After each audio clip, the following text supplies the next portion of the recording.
Hi, and welcome to Ignite News. I'm Josh Stewart. And I'm Alex Smythe. And we're here at Hamilton Comic-Con. Josh, there's so much to see and do here, so let's take a look. From Spider-Man to Princess Peach, Hamilton Comic-Con was full of creative talent, which we saw at the cosplay contest.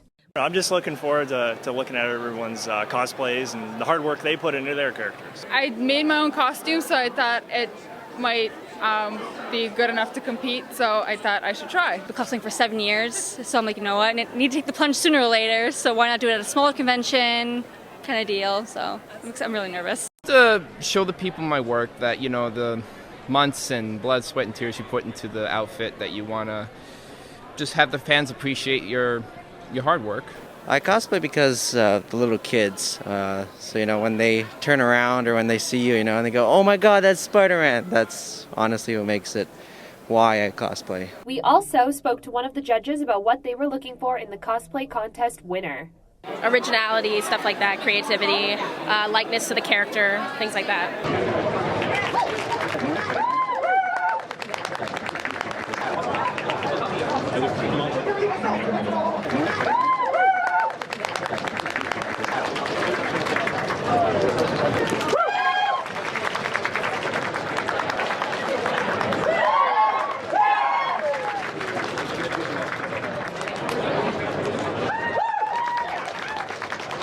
There were a lot of amazing cosplayers at Hamilton Comic-Con this year, but Ant-Man took the overall prize, proving that hard work pays off.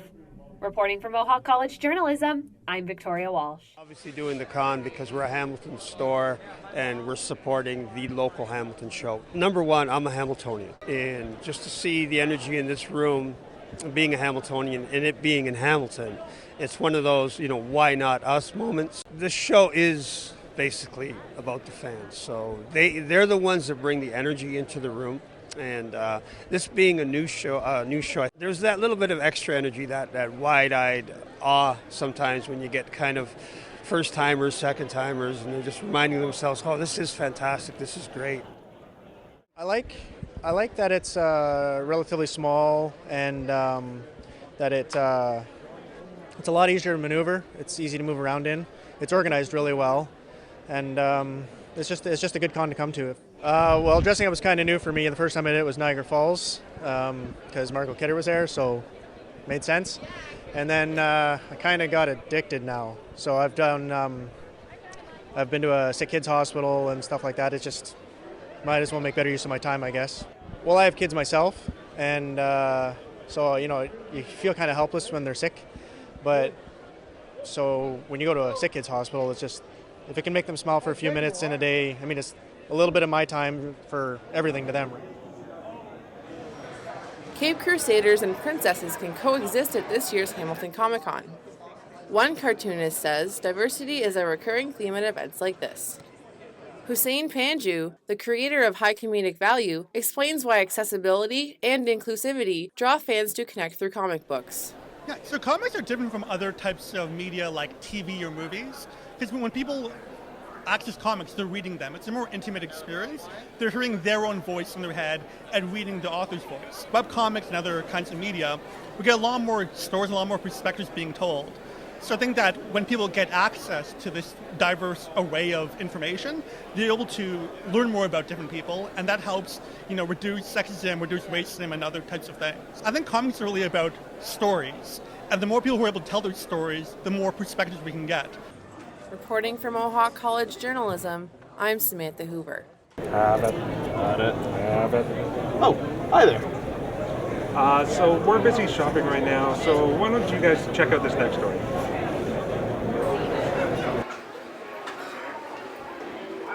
Hamilton Comic-Con is a place where you can either see or be one of thousands of characters over one weekend.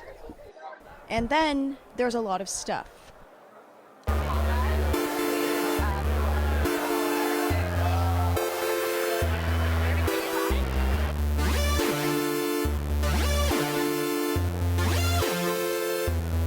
Can you feel good about bringing your money to Comic-Con?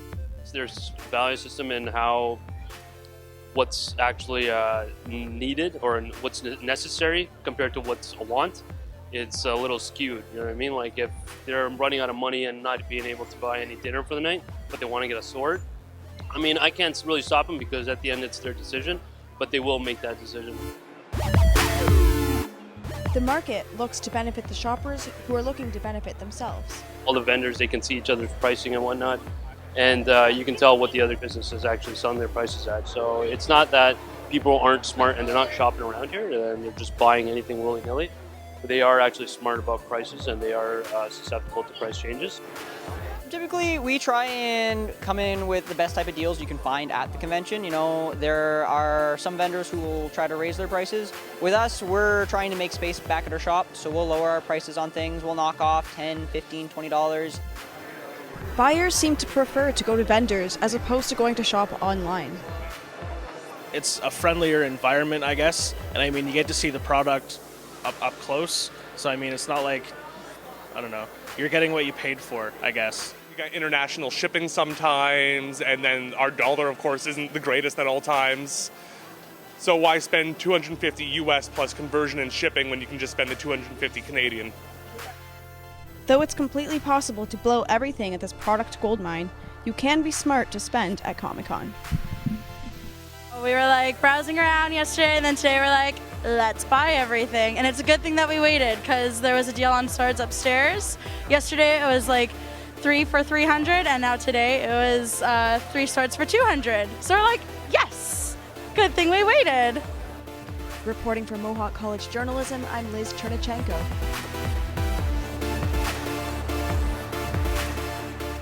Hamilton Comic-Con is about more than just meeting celebrities. Let's take a look at a couple of the other things that make this convention unique.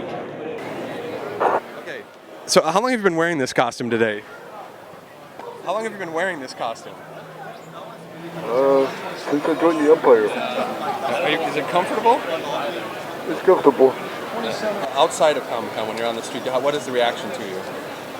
A lot of people honk, a lot of people wave. I've had police called a couple of times for a masked man with a gun. Seriously? Seriously. So, I mean, after that experience, you're still willing to go out and... Well, it was kind of funny because CTV came right afterwards and even the newscaster said, masked man with a gun? Stormtrooper, masked man with a gun. See the difference? Yeah. All right, well, you're committed. You look great. Thank you.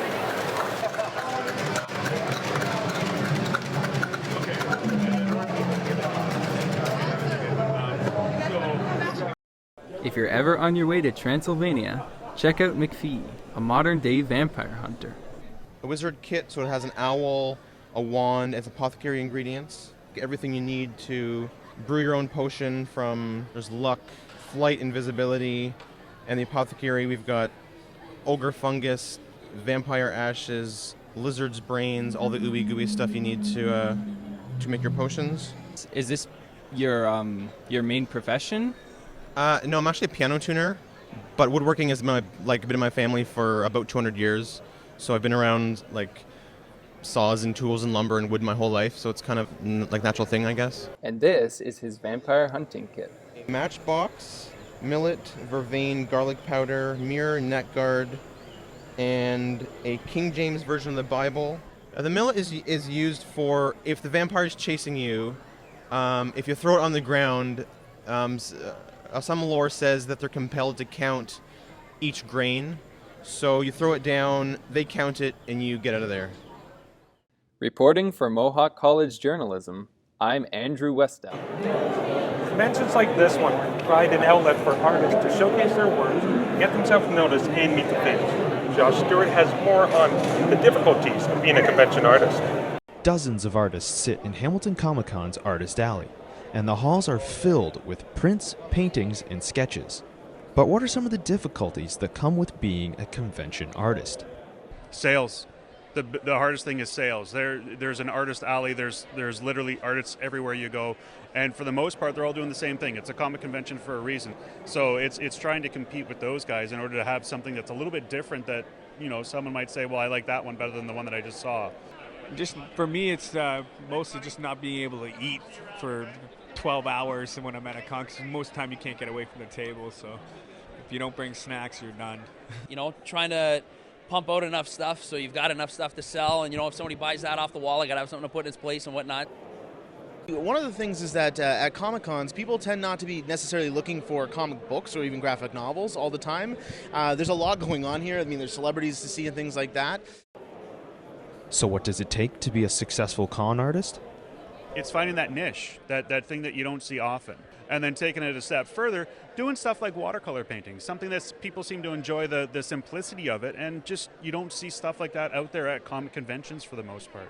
You know, you just got to put in the work, basically. It's, you know, with a full-time job doing this on the side, it's tough, but, I mean, you know, if you want to make it doing this, you kind of got to do it, right? Despite the difficulties, each artist still say it's worth it. Personally, I love seeing the smiles on people's faces when they see my artwork, or they, man, oh, that's awesome, and I'm like, that's what you do it for, really. The money's always good, too, but it's mostly about the appreciation you get for your art. It's meeting the people and finding out what they like. And the books, when people do buy books, it's interesting to see what they choose and what they think is interesting. And so it's sort of great to be on the ground floor and really be able to connect with people to find out what they like, you know. Doing the artwork is worthwhile. This is a hobby for me. Obviously, I've got a full-time job doing something else. I would be dumb to quit my day job, but doing this is just fun. It's fun to get out and hang out with other artists, you know, goofing around, joking around, sketching, drawing, meeting other people that really love this kind of stuff. Tell you the truth, it sounds really corny. I like when, like, kids look at stuff, kids want to get stuff, you know what I mean, dragging their parents to come get it. Like, I mean, yeah, I like making the money and stuff like that, but it's cool, and it's one of those things, again, sounds kind of corny. If a little kid asks me how I did it, maybe he'll go home and go do it himself. To see more of each artist, check them out on Facebook, Twitter, and Instagram. For Mohawk College Journalism, I'm Josh Stewart. For all your Viking needs, look no further than Ragnar the Trader's booth. I make and sell Viking, Celtic, fantasy, and barbarian goods. Just started researching that when I was young and decided it was really interesting. So I hated my job and I wanted a new one. I used to work at a company that made chainmail, and it was medieval related, but I didn't like not being my own boss. So one day I decided to do this instead. With recent popularity of fantasy shows like Game of Thrones, Chris thinks there's a high demand for his stuff all over the country. I love traveling, and being a Viking merchant has given me the ability to travel across Canada, so that's pretty cool too. I've been fortunate enough to make enough money that so far this is my living now. I may have to pick up, you know, odd jobs or part-time work, but so far so good. Gunslingers of all sorts wandered the halls of Comic-Con today, but we caught up with the man behind one of the biggest guns on the floor.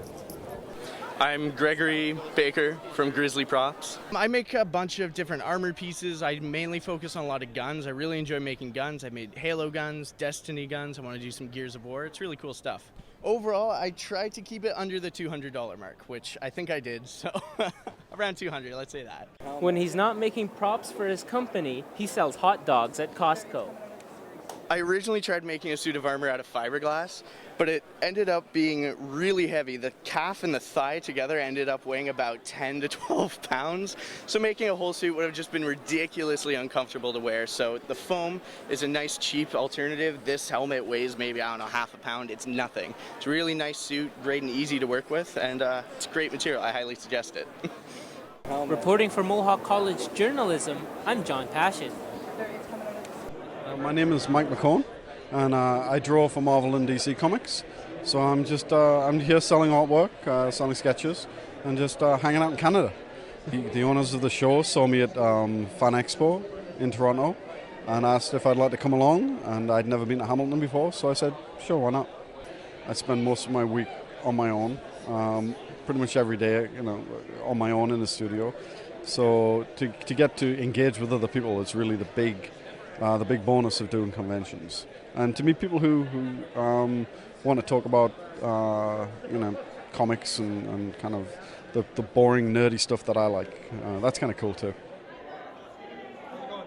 Tell you the truth, it sounds really corny. I like when, like, kids look at stuff, kids want to get stuff, you know what I mean, dragging their parents to come get it. Like, I mean, yeah, I like making the money and stuff like that, but like I had a little guy, I have Leonardo painting over here from Teenage Mutant Ninja Turtles. He's checking out the painting. He was dressed as Leonardo. Stuff like that, like, it's cool because I like that stuff, and it's kind of funny because you see the kids liking the same stuff I like, which I liked when I was their age. And that's the kind of thing that I like. I like the social aspect of it. I like that, everybody's friendly and whatnot. Normally when I come to these, I actually dress up. And that's like the thing I started off doing, and it's, the friendliest thing going, right? So, everybody's here to have a good time and whatnot. It's cool, and it's one of those things, again, sounds kind of corny. If a little kid asks me how I did it, maybe he'll go home and go do it himself. Well, Josh, Hamilton Comic-Con isn't the only big thing happening. That's right, so let's take a look at what else is going on. Sunday marked the first annual balloon release. This event is for people to reflect and celebrate loved ones that have passed. A friend of mine inspired me. She lost her mother 3 years ago to cancer, and every year celebrates her anniversary of her death by launching a balloon just with her own note and her own words. And I asked her if she minded if I took it to a larger, more communal level, and here we are. People from all over Hamilton came to honor their friends and family. I was cycling, and what I saw, what I heard, and I felt. I saw these beautiful balloons. I spoke to Sean Davis, and I felt that I want to be part of this. Each attendee was given a balloon to write a personal message. I have a friend that passed away 2 years ago, and I was very sorry that I wasn't with him the last few days. And my father that passed away in 2008. Yes, I was fortunate to be there for the last few minutes, but my priorities a few months leading up to his death were elsewhere, so I put on the balloon, I'm sorry, to Eric and my father, Daniel Spiegel. The first year was a success, and their goal is to continue to grow. I think it could be a great annual event, and didn't know what to expect as far as turnout. I'm pretty happy that people have come, and I think next year we'll make it bigger and better, maybe get some more public involved, some more sponsorship to such a great cause. For Mohawk College Journalism, I'm Tori Blissmo. 1, 2, 3. The Staircase Theatre in Hamilton hosted the Hamilton Comedy Film Festival from October 1st to October 3rd. The festival included a wide range of films submitted from all around the world. The host of the event was a local stand-up comedian, Clifford Myers. We got rubber chickens, we got a guy dressed as a rubber chicken. He's dancing up there. Other special guests included local musician Ethan Paxton performing his own original songs. And this fire is still burns, stuck on this page, just one time. And magician R.J. Lewis, star of one of the films premiering, Down in Flames. Watch. These are a few of the independent movies premiering. You can find out more about them on the Hamilton Comedy Film Festival website. Reporting for Mohawk College Journalism, I'm Alex Sempe. Over 100 musicians from the Hamilton area gathered at the Tivoli Theatre to pose for a family portrait. The photo session, followed by a panel discussion at Park Street Gasworks, was to capture an image of the community and spark a discussion about the music scene. I think it was a good experience for a lot of people to kind of see some people they don't get a chance to necessarily see within the community because their scenes don't always cross. And Carson hopes for the photo to be an annual event, working with other cities as the idea spreads nationally. But he thinks that discussions about the music scene should be held more frequently, so that musicians and industry professionals can voice their thoughts. I like that notes and music can speak to the soul and the spirit in ways that words can't. It just transcends. And I like singing with people. I love just that experience of joining voices together. I think if you're part of the music scene, even if it's like Sunday and you want to relax or whatever, it's still important to get out and be part of what's going on in the community, or else you're going to miss everything, right? If you just kind of sit in your own house for your whole life, you're not going to be a part of anything. So that's why I'm here. The St. Hollywood is for sure the favorite place to play. 100%. It's awesome there. But you know what? I love Absinthe. Yeah, Absinthe. And the sound at Casbah is awesome. And we haven't really played many other places. Although, actually, we played at the Hamilton Farmers Market. Yeah. That was cool for Juno Fest. That was neat. it's funny. It's like, what are your favorite places in Hamilton? It's more like to play in Hamilton. It's more like, what's your favorite place to play out of all the cities? Yeah. And Hamilton is like the spot. Yeah. Totally. Yeah. This is the first time I've had a band where it's like, I like live and die by it. You know, like I love our band. Like I know that sounds really narcissistic and conceited, but like I love playing in a band with Kelly and Lindsay. Like Dirty Jeans is the best. We're a good fit all together. Like, Yeah. the three of us, we click really well, like musically and like personality wise, which is a big thing. Like if you don't personalities class, like it turns into issues real quick. Yeah. So yeah, we just work. Yeah, man. For more information about how to get involved with future panel discussions or group portraits, email matt@exhalemusicgroup.com. Reporting for Mohawk College Journalism, I'm Jessica Sovey. It's a game where moments make memories, and people build their lives and their love for playing. But sometimes, the passion can be cut short. This past Tuesday, Mohawk College hosted a women's basketball game against the McMaster Marauders to help support a former player in need. This event was really spearheaded by our women's basketball coach, Kevin Duffy. He wanted to give back to the community, and we're particularly focusing on a former McMaster player, Vicki Harrison, and she's a stroke survivor, and we were giving the proceeds of this game to Vicki and her family.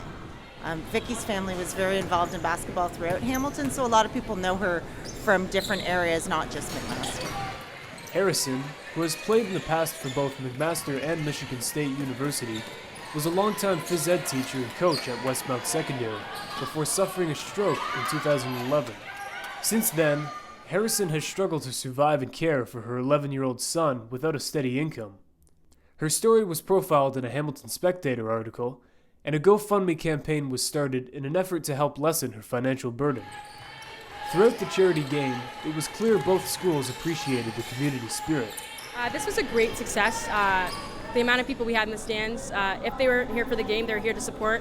So it's always amazing to see the amount of people that show support to such an amazing cause. So I was really satisfied with the turnout and their fans. It was very humbling. I mean, our McMaster basketball community is such a tight community, and for us to be able to help Vicki and just have our alumni here and supporting us is really special. It was cool. I mean, we've never played them before in my 3 previous years here, so it was fun. It's always good competing against someone that's just as competitive, if not more. It was a great experience for us because we actually really needed it, and now we know where we have to be during our season. And like many of Mohawk's community events, the crowd turnout demonstrated the mass appeal. It's actually a lot bigger than any other events we had last year. I work for the student athletics team, and this is definitely a lot more energy. It's a lot more fun, so I think this year will be really, really good for turnout. I definitely think that this is the first for the women's program, for the Mohawk team and the McMaster team to come together. And I think that because this was a great success, this will only be the start of something in the future, in the near future. I think it's a fantastic opportunity. We have awareness games quite often. Sometimes we have fundraisers for charities. So this is a great way for us to give back and to help an individual who has been very instrumental in basketball in our community. Though McMaster took home the win, one thing was clear. Nothing brings people together like a good game. For Mohawk Journalism, I'm Ben Diamond. The Mohawk men's basketball team hosted Seneca Tuesday night in front of an enthusiastic home crowd at the D-Bar. Mohawk got off to a slow start, missing shots and turning over the ball. The Mountaineers' mishap, coupled with the hot hand of Seneca guard Josh York-Frazier, led to a 29-20 deficit after the first quarter. Mohawk's sloppy play continued into the second until a powered dunk by Kojo Afri sparked a 16-5 run that tied the game with just under 4 minutes left to play in the half. The game seesawed after that, with Seneca leading 48-47 at the break. Mohawk lost its shooting touch in the third, and Seneca was able to build a 9-point lead at the 3:30 mark. Out of a timeout, O.J. Watson drained a three-pointer from the corner, and Mohawk started another comeback. The fourth quarter belonged to second-year guard Lamar Barr, who scored 12 of his team-high 23 points in the final period. His 4-point play with less than 4 minutes gave Mohawk a 95-91 lead that they would never relinquish. Mohawk went on to win the game 114-95. After the game, Coach Jonkers spoke about the early game frustrations, the comeback, and the prospects for the season. For the most part, it was a sloppy preseason game, and we expected that. But at the same time, we obviously proved we've got a lot of things to work on and a lot of things that we can improve on. But overall, I thought the effort was there. We just have a lot of things that we can do better. We've had such a stable lineup the last 3 or 4 years, very little turnover. This year's a little bit different, and really it's kind of rejuvenated the coaching staff because we got to get back to teaching and doing the things that maybe we took for granted the last few years. So it's exciting. I mean, we're playing a different style even than we've played the last few years, and we're having fun with it. And I think we're only going to get better and better, and by the end of the year, we're going to be pretty tough to deal with. Junkers team faces a steep learning curve with 6 games in the next 3 weeks. Reporting for Mohawk Journalism, I'm Jimmy Goldenberg.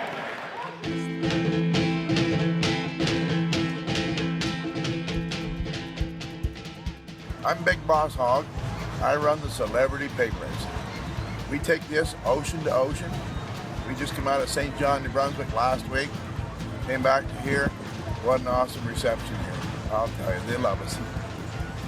I started hog racing years ago. I met some people in Halifax that wanted a display. And I asked them, why don't you do a pig race? What's that? So I went and hired a guy. Then he let me down. He wouldn't go. So my daughter at the time was in grade 12 or 13. We put together a hog race. It's agricultural showbiz. It's fun. The pigs really do race. They wag their tails. They're like Jeff Gordon. We trained them to race for Smarties. I'm the only pig racer in Canada. Down in the United States, they all race for Oreo cookie. Canadian pigs are a little bit smarter, and they race for Smarties. I start with them when they're young. I put them out the track. I drop some Smarties into a dish. They hear them. They come get them. Keep moving it. By day number 2, I've got them up in the barn, and they're making a run. 2-3 days, I've got racing hogs. First pig in gets a good handful. The rest get pig food. They actually know what they're doing. I use potbelly cross pigs, a little bit of razorback in them, some wild boar, cross blood pigs. These I've hand raised for what I want. And just, I guess Saturday last week, I had 2 little wee babies just born about this big. I have a pig called Charlie Swine, Arnold Schwarzenegger. Most of my TV and newspaper reporters across the country all have pigs named after them. Our stands are full every show. Some people I see every day, some I see every year, some I see them for the first time. I come every year and I do Wainfleet, Marshville, Balls Falls, all the shows I go to. I love this Kenny show. He's the real guy here, got the nicest show in town. Probably have a friend for every mile in Canada. I go ocean to ocean. And I've been traveling with my petting zoo since 1973. I'm a storyteller. I love to tell some other people's stories. I'm just here to make people feel good, that have hard times, make them have a laugh. If you can smile for a couple of minutes, I've done my job.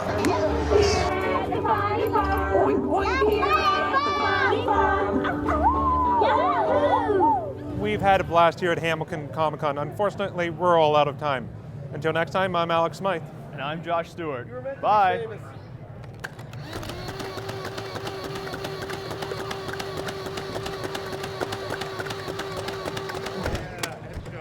Ha ha ha ha.